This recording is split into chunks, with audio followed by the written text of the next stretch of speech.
بوي خواي پروردگارش لقرآن فرمي ادعو إلى سبيل ربك بالحكمة والموعظة الحسنة وجادلهم بالتي هي أحسن. بانگ شبك بولاي خواي پروردگار إلى سبيل ربك، إلى سبيل ربك زور گرنگ إنسان دعوة بولاي ديني خواب كان نك بولاي نفسه وعارض خوي بويا إنجا بركتك يتدعوة كتوا. ادعو إلى سبيل ربك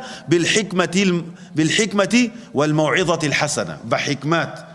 باشا يساك يكي نخوش بي اما شيء لحكمتي دكتوري جا اميد كم دكتوره كان زور بي وابن بنمنا الريبو دكتور سرطان بيكسر في ضلك هاكتو السرطان تا